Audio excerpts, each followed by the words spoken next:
Kandidato pagkakonsyal, ubos sa team, kaabang nila Lapu-Lapu City Mayor Junard Ahong Gatchan may withdraw sa iyang kandidatura.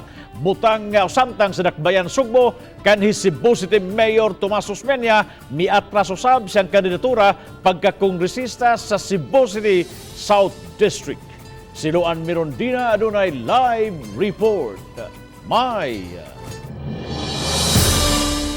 Yes, Bob, duha ka adlaw sa dili pa ang deadline sa withdrawal and substitution sa mga buot magpapili karong umaabot eleksyon. Aduna nay pipila ka mga kandidato nga misibog sa ilahang kandidatura ug aduna usay mga independent candidates nga nagpasagop na og partido.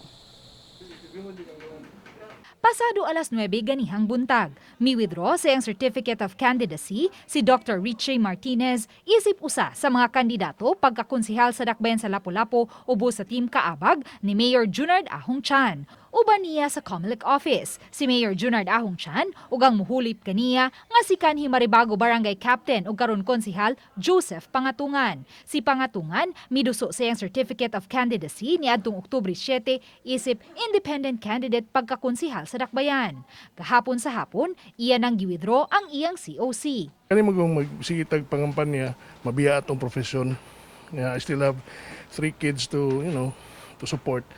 Kaya mas malapdan pag akong pagkampanya nako nga akong ikampanya ang mayor. Ever since ang mayor sidekick mo ko niya. Kita na to nga murag tedious ang kuan, nga expensive nga klase nga kanang kampanya. Then looking at the advocacy of Mayor Ahong, ako nakita nga ang maayong nga klase nga problem solving ang kang Mayor Ahong nga gibuhat karon. Gusto nako nga masuportahan. Kaghapong adlaw dunay gipaygayon nga General Assembly sa Federasyon ng mga kagawad ng Pilipinas Lapu-Lapu City Chapter. Diin si Doc Richie ni padayag ngadto sa iyahang withdrawal o pag-endorse kang Honorable Joseph Pangatungan. Gipasabot ni Attorney Marchel Sarno, election officer sa Comelec Lapu-Lapu City, nga mamahimo ra gihapong dili mo withdraw sa iyang COC si Pangatungan kay samang posisyon raman ang iyang hulipan. Pero mahimo ra gyapong independent to siya. Pero karon kay nang withdraw man niya, substitute man gid siya, so ma-consider na to nga PDP to ang katong independent. So, siya nga ma-included siya sa party. Samtang sa Dakbayan sa Sugbo, miatras usab sa iyang kandidatura pagkakongresista sa Cebu City 2nd Legislative District si Tomas Osmeña.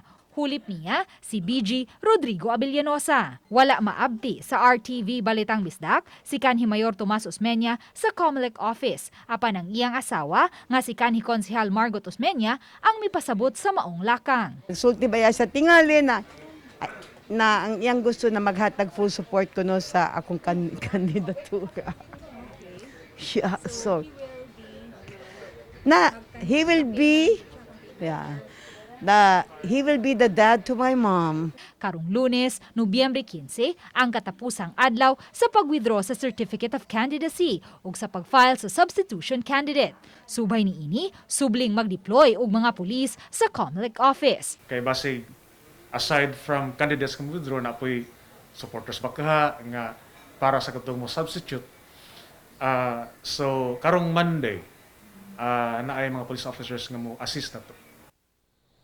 Bab, atong nasayran nga niadtong Oktubre 11, misibog usab sa iyahang kandidatura pagkakongresista sa Cebu City 2nd District si Michael De Roda Bantasan sa National Unity Party apan way mihulip kaniya. Bab. Dahil salamat, Luan Mirondina sa imong live report.